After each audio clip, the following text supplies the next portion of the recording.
It's time. Love 'em or hate 'em, the Tau are back. Check them out, coming up next.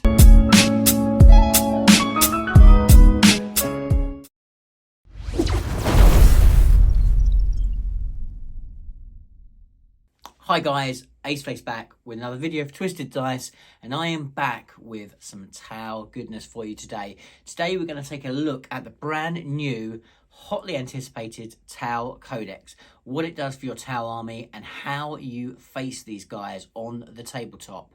So before we get started, if you could take 2 seconds to give us a big old thumbs up, helps out tons. If you enjoy the video as well, please do it. And if you're not already, then please subscribe to the channel, helps out tons. It doesn't cost anything, just press that subscribe button and literally you guys are the best. And what I'd love to know before we get started is what you think of the Tau. You know, are you a Tau hater or a Tau lover? They seem to really absolutely divide the community right down the middle, and I'd be interested to hear your thoughts. Have we got mainly Tau haters, or do we love the fish people in the chat below? So let's get started. Let's break down the hot takes and what you need to know about the Tau Codex. Okay, so there's lots to cover in this codex, and we're not going to cover everything. One of the main reasons is a lot of this is out there already, and I don't want to bore you with loads of information, but I'll rather give you my hot takes and the things you really need to know about. So I think probably one of the most important things, and where we're going to start off with, is some of those core abilities that the Tau Empire have. Now, the first one, and probably one of the biggest changes, and one of the most crucial parts about Tau, is the marker lights. Now that mechanic has changed quite dramatically, so from now it isn't the same as it used to. You haven't got multiple different abilities from those marker lights. You literally just have one ability, which is to boost ballistic skill. And how that works, whereas before that used to take quite a lot of marker lights to get that boost, now it just takes one, but it works differently. So what happens is anything with a marker light, with the exception of aircraft, basically has the ability to perform an action in its movement phase. So at the start of the movement phase, you perform this action. You perform the action to do a marker light, now as long as you have one. What that means then is when you get to the shooting phase, you can nominate a target within 36 inches, and on a 3+, that unit, that enemy unit, gains a marker light. Now you can do that with, as many different units that are within that range as possible. You're looking for those 3+ for each thing, so the marker light, and then everything with that will then gain a marker light. Now that marker light then will give you a +1 to your ballistic skill, so when you're shooting at it, that will benefit that unit. Unlike in this current edition, up till now, once that marker light is used, so you've shot at that unit, that marker light is then gone. So it is possible to put additional marker lights on one unit, and then you take those marker lights off as you shoot with a unit.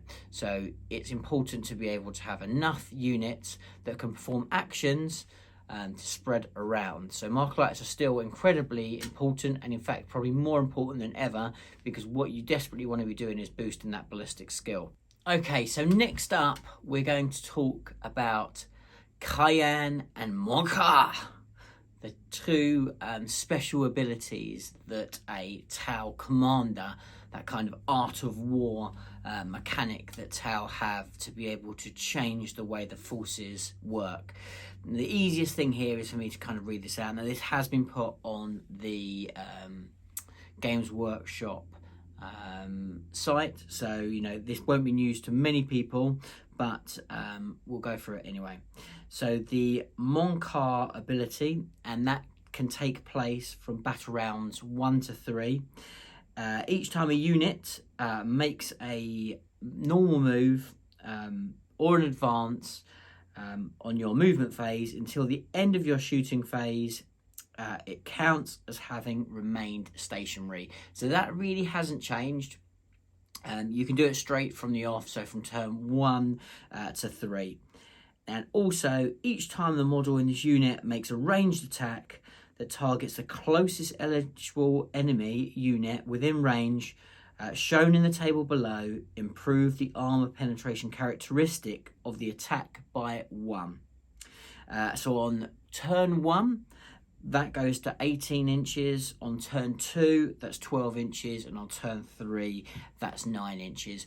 So this, in a lot of ways, got quite a lot better, because, you know, you can, well, not quite a lot better, you've got an additional bonus to the ability, and you can do it straight from the bat. So it's very, very good. I like it a lot. I definitely think it will be very, very useful. Then next up, what we have is we have Cayenne. So Cayenne used to be probably the preferred for most people, even though there was a lot more, you know, finesse and nuance to using Monka. But Cayenne works from turn 3 to 5. That's probably its biggest downfall. That's something to really bear in mind. You can't do this until turn 3. At turn 3, you've taken a lot of damage. There's no army that hasn't taken damage. So you've got to survive through to turn 3 to be able to do this. So this unit is eligible to shoot in a turn in which it fell back. But if it does so until the end of the turn, each time the model in this unit makes a range attack, subtract 1 from the hit roll. It's not really a huge rule, to be fair. The fact that it's the big one and you can't use it in turn until turn 3. Not sure about that. Then the next rule part, the bolt onto it, is each time a model in the unit makes a range attack that targets the closest eligible unit within 12 inches on an unmodified wound roll, the value shown below on the table, the attack scores an additional hit. Then an unmodified roll of 6, and on 2, a unmodified roll of 5+, and on a 3, it's on a 4+. So that's not too bad. That's pretty good.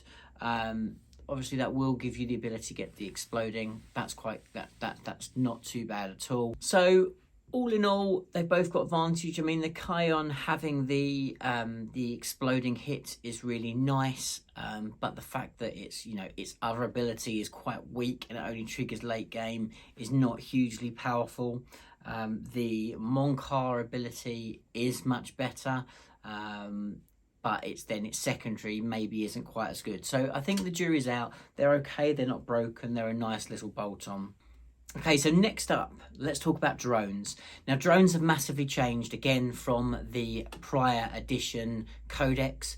Now, drones aren't the case of you can just have hundreds and hundreds of drones that are all going to be just there, that your battle suits, your Riptides can just handing out those wounds to.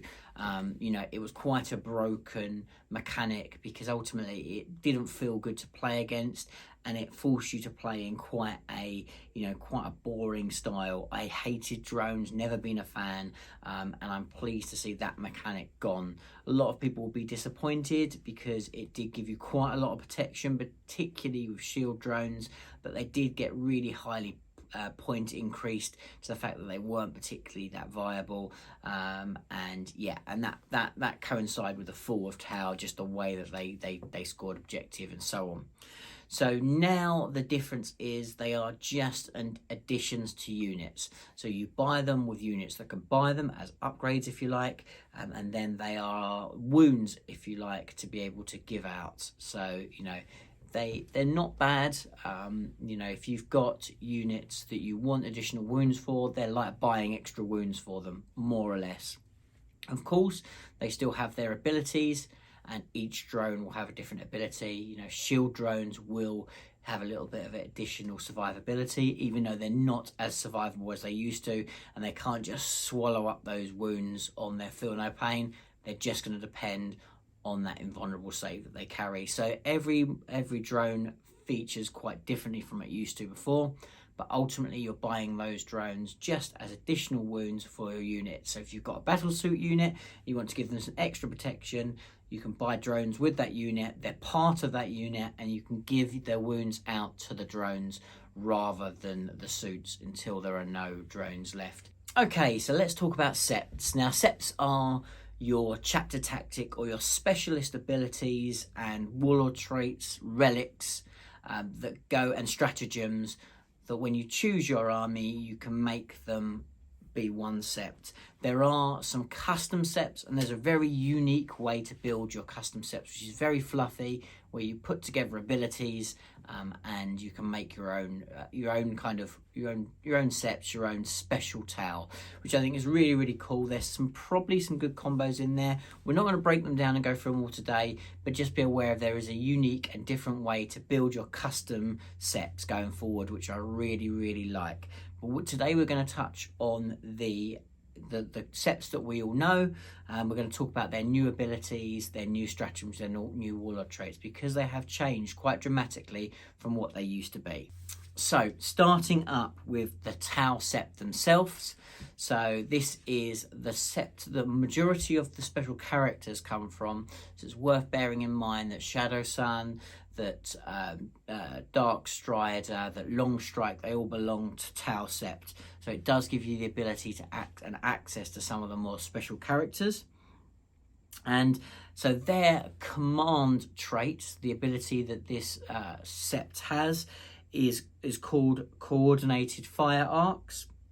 And what this does is it basically gives you the ability to reroll a hit or a wound per unit that attacks, which is nice. It also, you get to add an additional 3 inches to your auras, and also an additional 3 inches to the ability of your ethereals as well. So that's quite good because there's new ethereal abilities that you can share around. So it's a pretty good ability. But the re-rolling the hits and the wounds is very, very nice.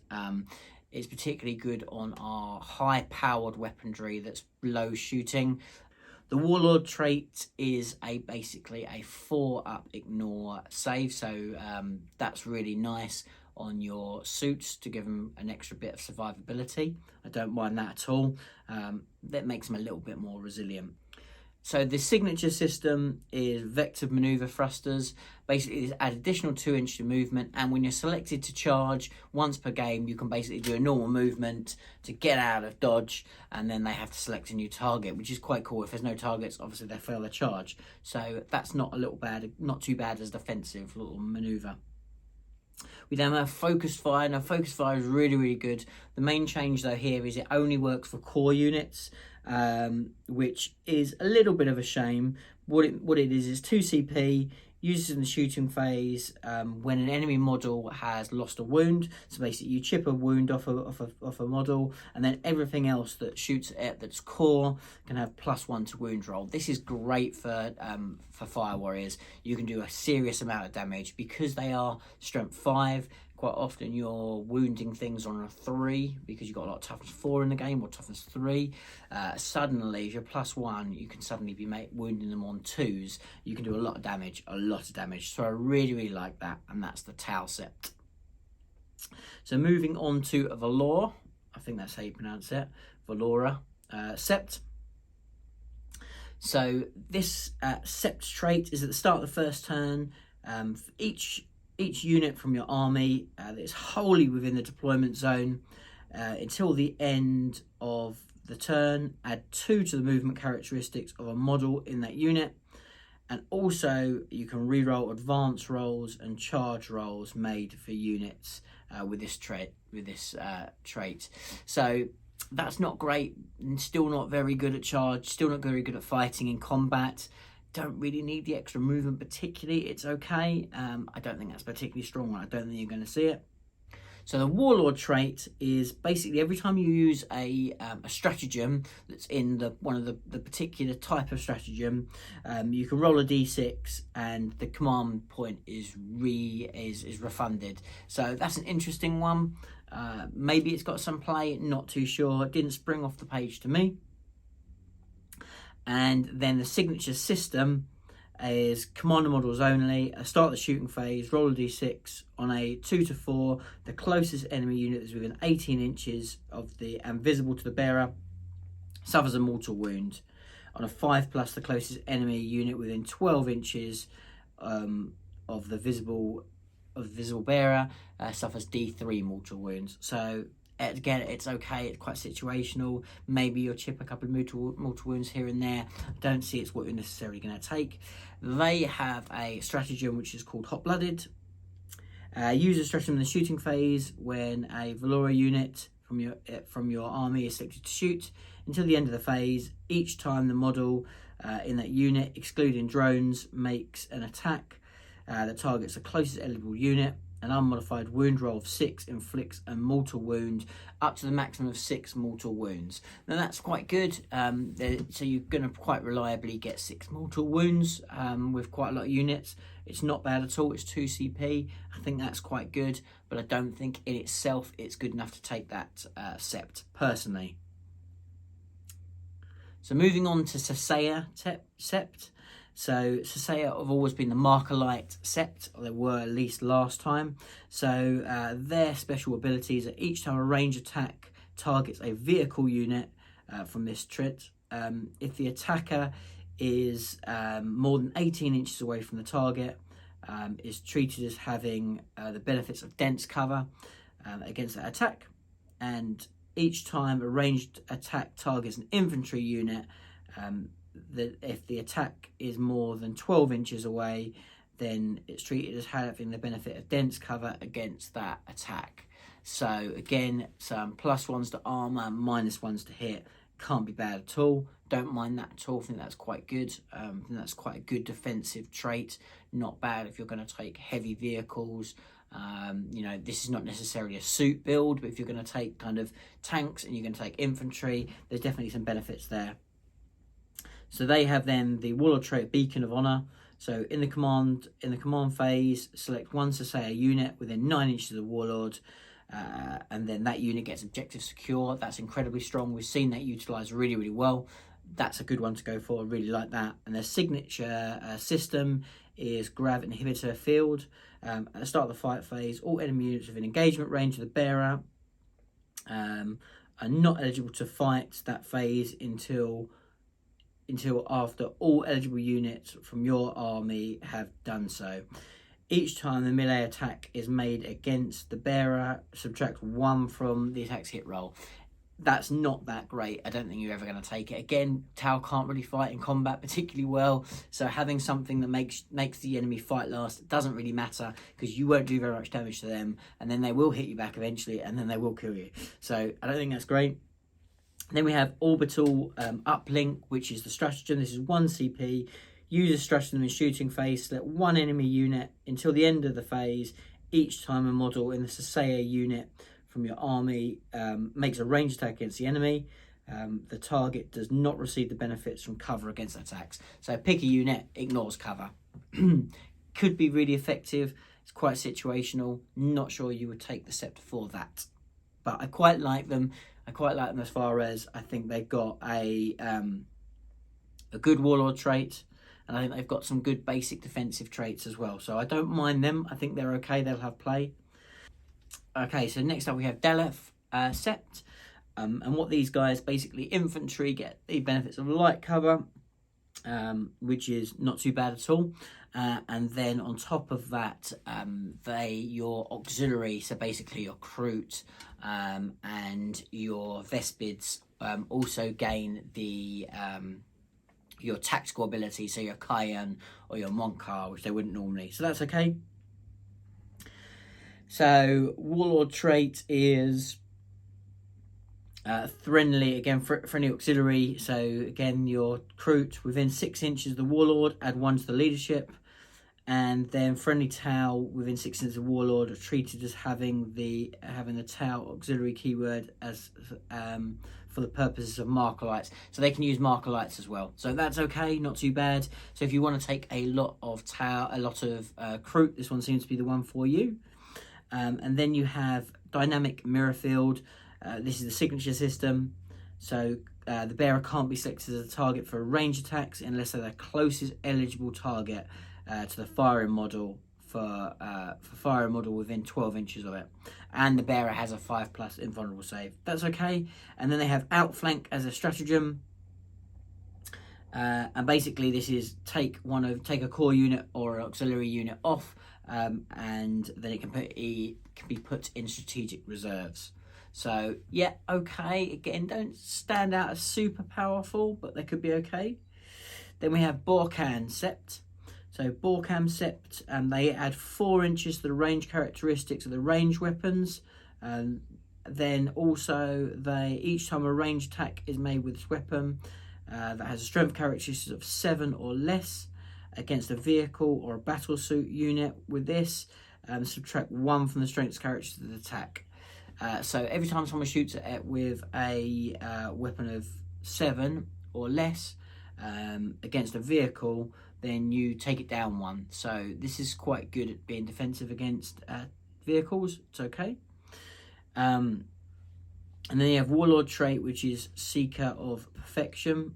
So this is each time the Warlord makes a range attack, improve the armor penetration characteristics by 1. An unmodified wound roll of 6 inflicts 1 mortal wound on the target in additional to normal damage, up to a maximum of 3 mortal wounds. It's a shame it's maximum of 3 mortal wounds, otherwise that'd be really, really good.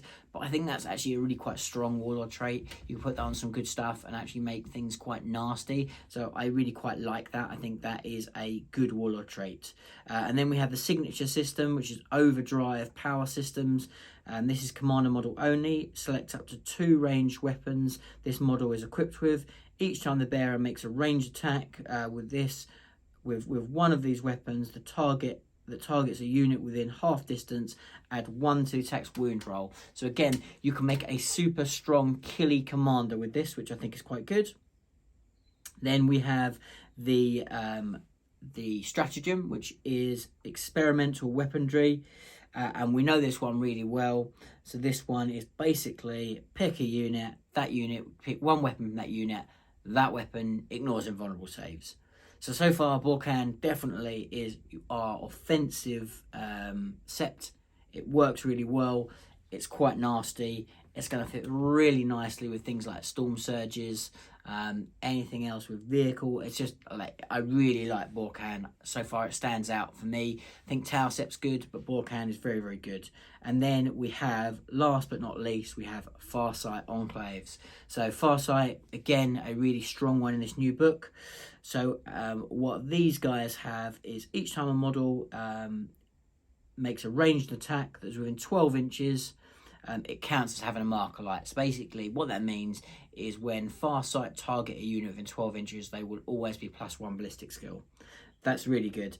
Each time a unit with this trait is selected to shoot, you can re-roll 1 of the wound rolls for that unit. So that's quite good as well.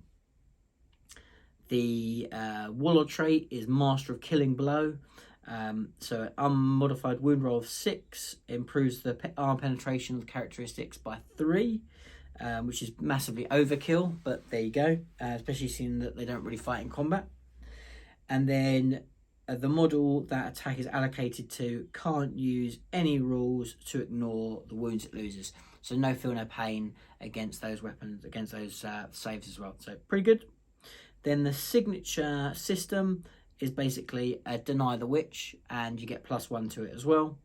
And then you've got the stratagem, which is Drop Zone Clear, which is 1 to 2 CP. So each time, use a stratagem in the reinforcement step of your movement when a Farsight Enclaves battlesuit unit is selected by using the Manta Strike ability, which is basically a deep strike ability.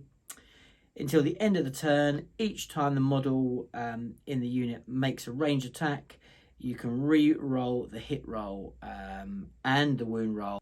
So that's really, really strong, because basically pick something that comes in from reserves, re-roll hits and wounds. That's like, for battle suits, that's just absolutely insanely powerful. Really, really strong. Really, really powerful. And that is the sets. Okay, so I suppose one of the most important things with brand new codexes is the secondary objectives. They can absolutely make or break the army, because ultimately the game is about scoring points. It doesn't matter how powerful your army is. If you've got really poor secondaries, you can often struggle. So let's take a look at the Tau secondaries, see how they come up. Do they come up to scratch? Okay, so the first one is in Shadow Operations. It's Aerospace Targeting Relays. It's a really interesting objective. So with these, you basically place markers halfway along the 4 battle edges. And then an infantry unit has to perform this action. Multiple can do it. And basically, if you perform it, you score the points at the end of the game. And so if you manage to install one of these targeting arrays, or whatever you want to call them, you score 2 victory points at the end of the game. If you plant 2, or get to 2 of them, you get 6 points, and then 3 points. And then for free, it is 9 points. And if you get all 4, it's 15 points. But that means you've got to get on the board edges in the middle of the board edges of all 4 corners, all 4 sides of the board, to score the maximum 15. It's absolutely doable. There's lots of shenanigans in Tau to be able to move things around. Devilfish are very, very good now, very, very quick. There's lots of ways to get models around. I still think ultimately Tau are quite a defensive army. They need to be shooting things and them moving afterwards. It won't necessarily be easy for them to score maximum points on it, but it's good. It's got some flavour. I don't mind it. You could definitely build into it, but I'm not sure it's necessarily the strongest of secondaries. It's definitely not an auto include, let's say that. So next up in Battlefield Supremacy, you have decisive action. Now this splits into 2. So if you've chosen to do Monka, then you need to score this in turns 1, 2 and 3. If you decide that you want to go with your Cayenne, you're going to score this in 3, 4 and 5. And basically what this is control more objectives than your opponent. So if you control more objectives than your opponent, you score 4 victory points. So obviously you can score this each turn, each of those 3 turns. So if you're going to go with Cayenne, you need to score more objectives than your opponent in turns 3, 4 and 5. And then in 1, 2 and 3 if you're with Monka. So it's okay. Again, you're gonna have to build into it. You're gonna build into something that can move out quickly. If you're gonna go with Monka, if you're gonna go with Cayenne, you're gonna try and obliterate your opponent, then move out late game. Again, you can build into it. It's very fluffy, it's very tactical. I don't mind it. It's not an auto-include, but maybe secondaries shouldn't be like that. And the ones that are probably the ones that are the problem rather than this.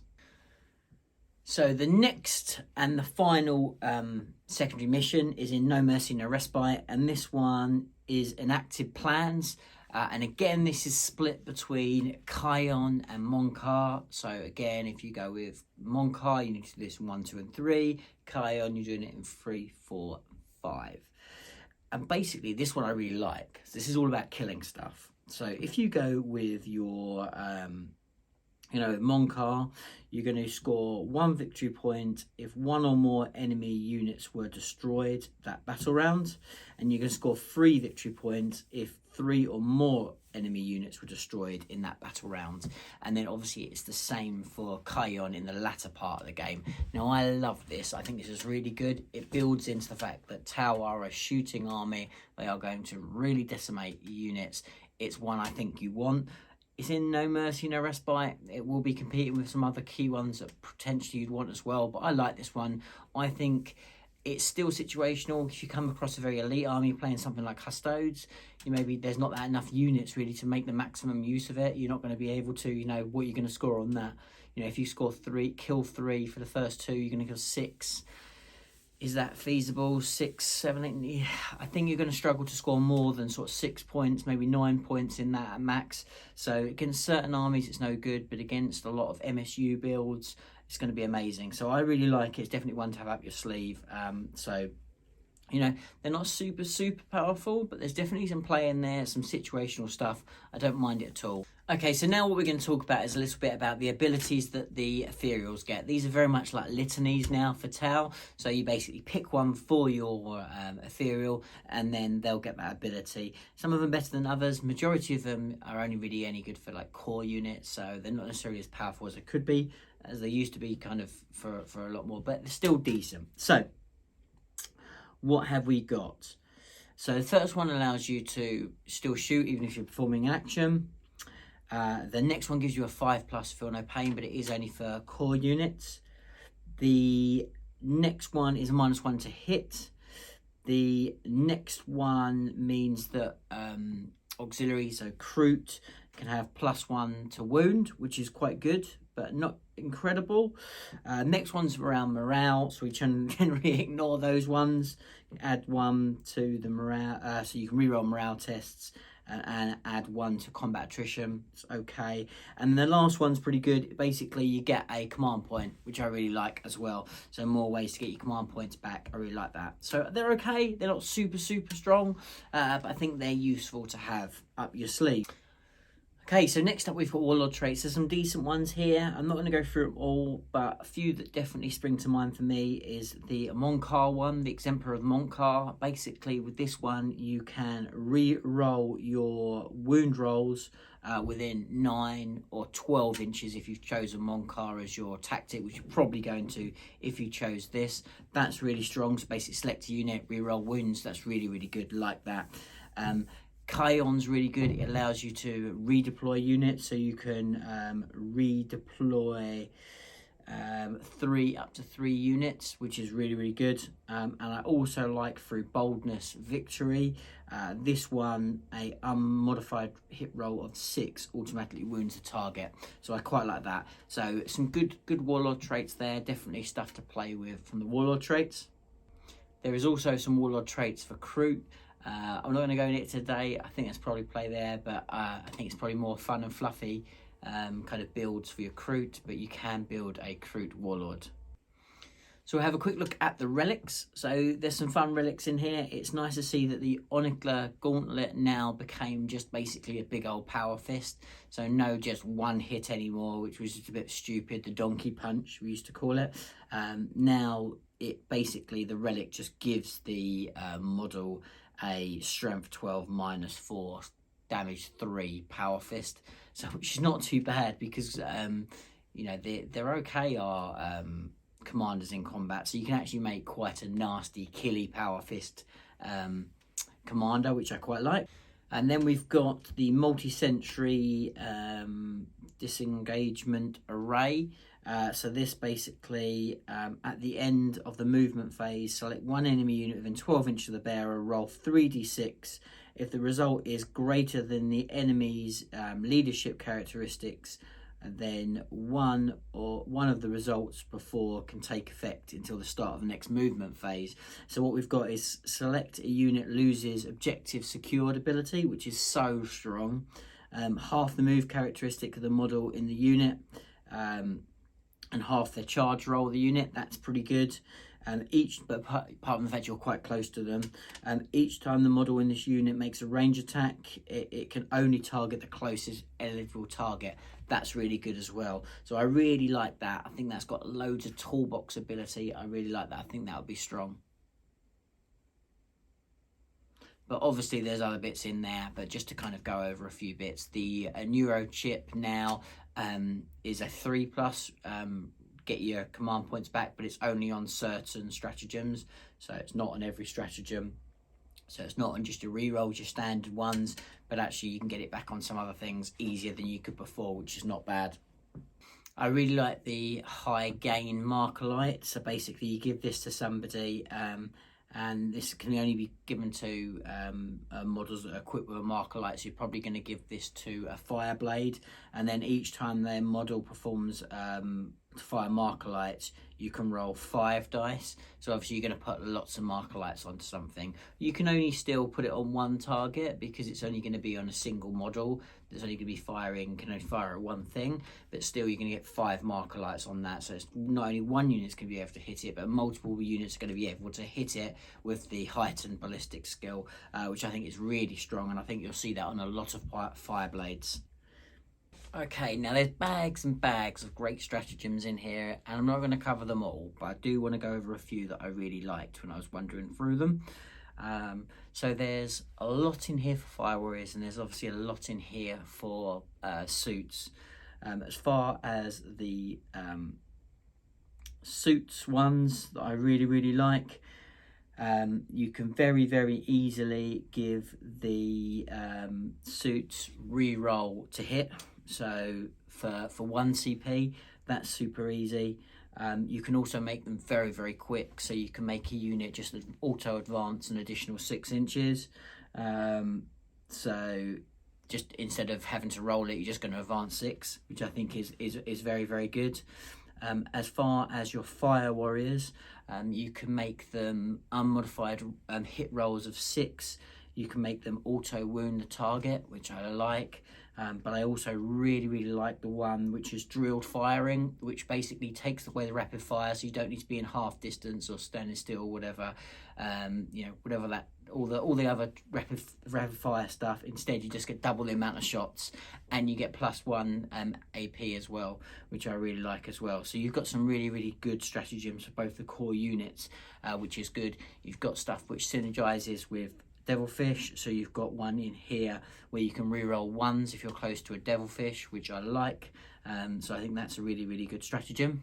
You've got a very cool stratagem which is Locked and Loaded, which again is for Devilfish. So definitely Devilfish have got a lot of play in the new game. In the new army, there's lots of stuff that works well with them, and the core data sheet has also seen some big improvements. Basically, Locked and Loaded means that you can basically move your Devilfish up and then get out your guys. Yeah, so that's really good, because obviously that means that they can get out at the end rather than at the beginning, which is good, so you can make up some extra speed, and then obviously those guys can then shoot. You've got a very cool one for Riptides, which is Breach Nova Charge. So when we look at the Riptide, you'll see the Nova Charge is very much changed, but basically it can burn out. This basically, when it burns out, you can use a stratagem to override it and be able to still use the Nova profile, which is really good for 2 CPs. Just definitely safeguards that Riptide. You've got Saviour Protocols, which is a bit of tongue-in-cheek, because obviously this is the old ability for drones, and it means you can use kind of almost like the old ability for a CP, which is good. There's a very cool stratagem for ion type profiles. Basically, you can use this, and then your iron cannons and iron guns stop any auras the opponent's got. So basically, they kind of shake the enemy, so they can't use their aura abilities, which I really like. That's 2 CP. You then have the absolute epic Strike and Fade, which is, of course, is the Fire and Fade from Eldar, which is brilliant, because that means your battle suits can shoot something and then jump away, which I really like. I think that's super cinematic and exactly what they should have, so I like that. Depends on the size of the unit, but that's either 1 or 2 CPs. And the list absolutely goes on. There are so many very cool stratagems. We could be here all night, but I can definitely do more videos on how to use some of the cool stratagems in the future. But there are bags of tools. It's really toolbox type stratagems. There's stuff there for most units, so we can really utilize and definitely pull some good tricks on the opponent. So I really like the stratagems. Okay guys, so last but not least, we just have a whistle stop tour of the units. Now, a few of these profiles have changed, a few of them haven't. There's some fundamentals that have changed, so we're going to kind of take a little bit of a look at them. So one of the big things is you have the kind of captain rerolls built into your commanders. They're all slightly different, but now they have abilities to allow rerolls. Again, so you're taking away the need of that old Markerlight thing, so you've got like lots of ways to get reroll 1s. To hit really helps. So you've got abilities there within your commanders to take up the mantle from where those Markerlights were, which I think is a really nice factor. So we're not relying so many on them silly drones and masses of Markerlights. We've got a use for them, but it's not necessarily overrides everything, which I really like. So Shadow Sun doesn't change hugely, with the exception of now she's got that reroll thing. So she has basically the Master of War. She can't obviously do her 2 Cayennes and stuff because it doesn't work the same anymore. But the Master of War ability basically is Tau Empire core units within 6 inches of her can reroll 1s to hit. So it's really cool. So that's just a nice little extra bit for her. Other than that, she's more or less the same. She got a extra wound, I believe, as well. Then we go into Commander Farsight. Commander Farsight's sword got even nastier. So he's a flat 3 damage on his sword. So strength 10, -4 flat 3 damage. I really like. He can also do a sweep attack as well, which is still really good, because that would be with his 5 attacks. That'd be 10 attacks with hitting on 2s, with a strength 6. -2 with 1 damage, but I think that's really good. And he also has the reroll hit as well, but they're for his own sept, which is Farsight, which is really, really cool. You've got one of the suits, one of the commanders now has a -1 damage. That one is the Enforcer, I believe. Yeah, so the Enforcer battle suit now, the hardened armor gives you -1 damage, which is nice. And a 2+ save, so I like that. The Cold Star Commander now has got a little bit of a nerf in my mind. He's not quite as quick, so he only moves 14. He doesn't have a way of going mega quick, but he can, once per battle at the start of your movement phase, you can remove him from the battlefield, and if you do so, you can put him in the reinforcement phase, and then set him back up on the battlefield anywhere more than 9 inches away from your enemy model. That's okay. But and then his ability again, he can do reroll hits as well for core units. But I think, yeah, he's not quite the same. He's not the missile that he quite used to be, but he's okay.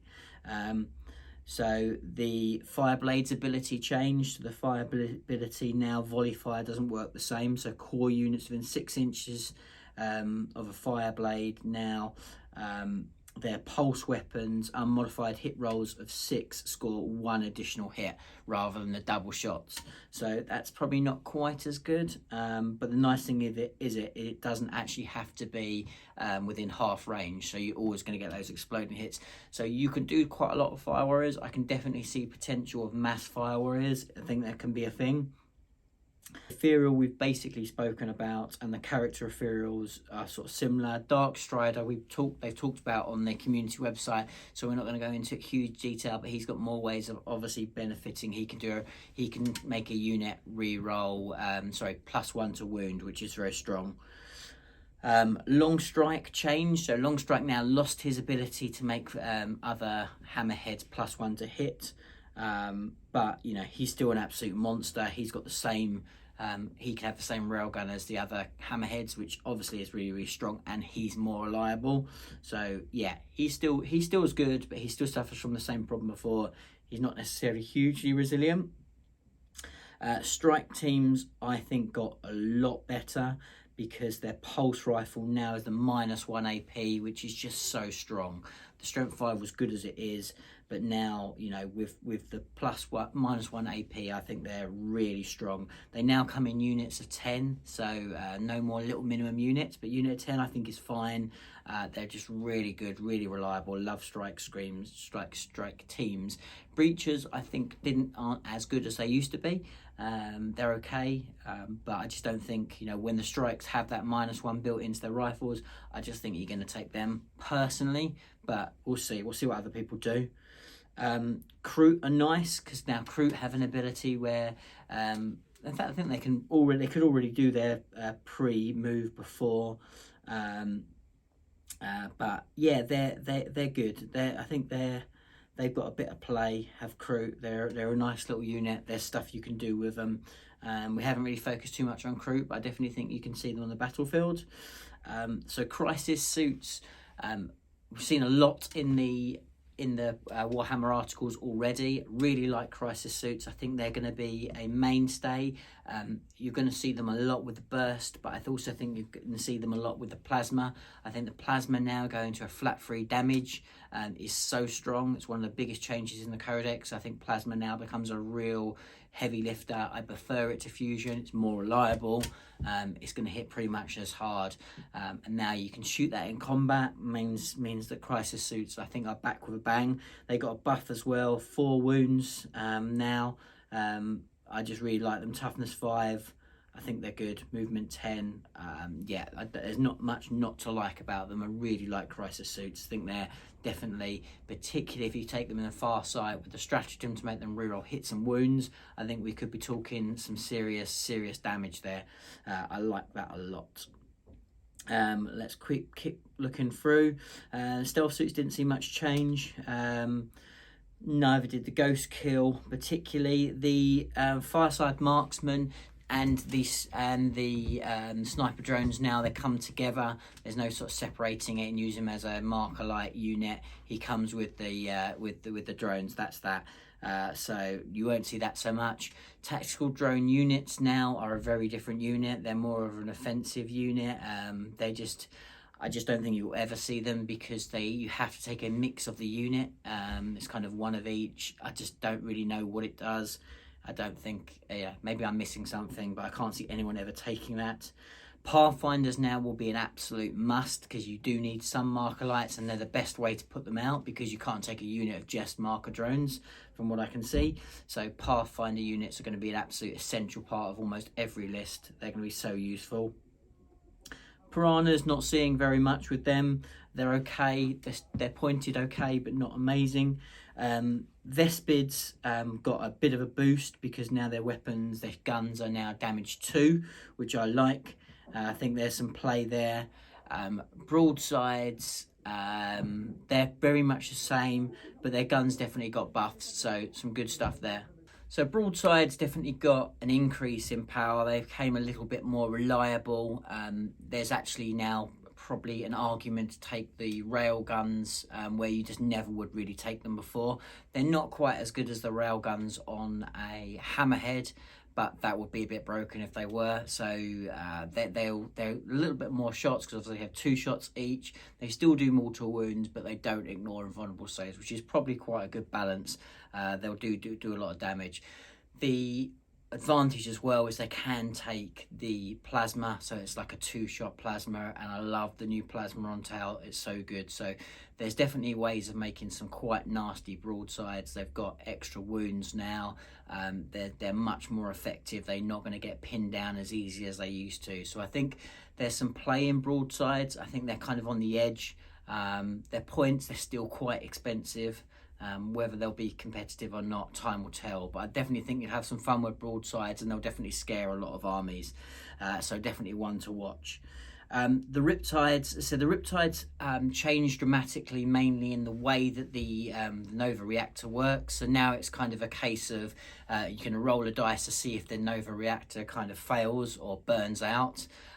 As we said earlier, there's a stratagem to kind of override that. You can only use that once, but we've got away from the kind of taking mortal wounds each turn, which I like. There's a little bit of a risk there, but you know, it can be overridden, it can be looked after.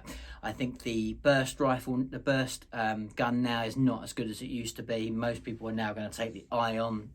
It's so much more effective. It's going to do more damage. It's more reliable. That's the way to go. So your build's going to be slightly different, but they now can fight a little bit better in combat.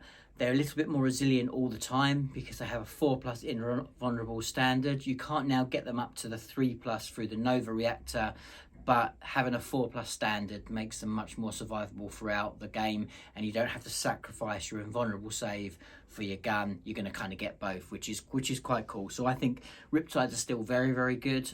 You'll see them in play quite a lot still. I think they're good. They're a good unit.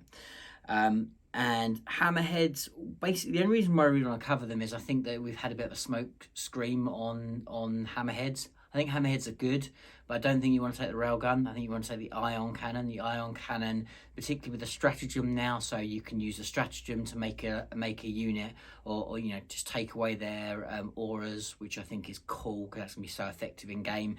And genuinely, the actual profile on the ion cannon going up to being on the overcharge, being 3d3 shots, super reliable, strength 8, -2, flat 3 damage. I think it's just a great profile. You know, you're overlooked by the headline of ignore invulnerable saves, but ultimately the consistency of the ion cannon is going to be better almost every game. So I really like that. Now we've got the Sky Ray Gunship. Again, big change on this guy. The biggest change came from the way that those Seeker missiles work. So whereas before you used to have like a 1-use only Seeker missile, now everything else in the book, Seeker missiles still are a 1-use and gone, but not on the Sky Ray.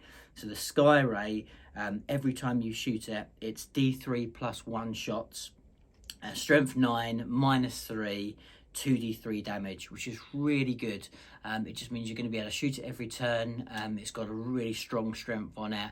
It's pretty reliable to shoot. It's still going to have the marker lights that you can use in addition, and with it, it's made, because they're high intensity ones, you can still use the marker lights as well and still shoot the gun, which I really like as well. So I think they're actually a bit of a hidden gem, the Sky Rays. I really rate them. You still got pluses against things that fly and aircraft. So yeah, I still think they're a big winner. And then almost there, as I said, the Devilfish we've already spoken about. Devilfish got a boost. I think I'm still a little bit lackluster as far as they don't do much, but there's lots of stratagems and there are ways to zip them around. They're a much more effective transport than they've ever been before. And, you know, I think they're too expensive to take too many of them, but I think you'll see a lot of armies with one or two, because they definitely can provide a use on the battlefield. I think the Razor Shark Strike Fighter is still not great, but the Sun Shark Bomber is still very good. Its bombs now are much more effective, so when you fly over, you're going to do a lot more mortal wounds more regularly, because the profile got better. It used to be 5s, and now it's gone to being 4s for mortal wounds. So I think that makes it much more effective and consistent. So I very much like that. And then the final unit I wanted to cover to kind of tie off this in a bow, probably my favourite unit from the new book, the one that I think has seen the most increase in power, the unit that I loved when I bought it, but it's been a bit of a forgotten son for the Tau, is the Storm Surge. It absolutely got a huge boost in power. It's ridiculous for its points cost. You will see 3 of them in a lot of armies. Its main big gun doing so much damage is insane. The profile on it has all been, we've seen it all before, so I don't need to go into it hugely. But the ability to have a gun that does 12 damage, that has 2 shots, that's really easy to get rerolls, it's really easy to increase its ballistic skill, is just mad. And then on top of that, when it's going to be Borkan, which you're going to want it to be Borkan, it's also going to ignore invulnerable saves as well. So it all gets a bit daft really quickly. So yeah, it's just so good, so survivable. Going to put out so much damage. I just really rate it heavily for it's too cheap. It needs to be at least another 30-40 points. Really, it should be 450 or 420 points probably.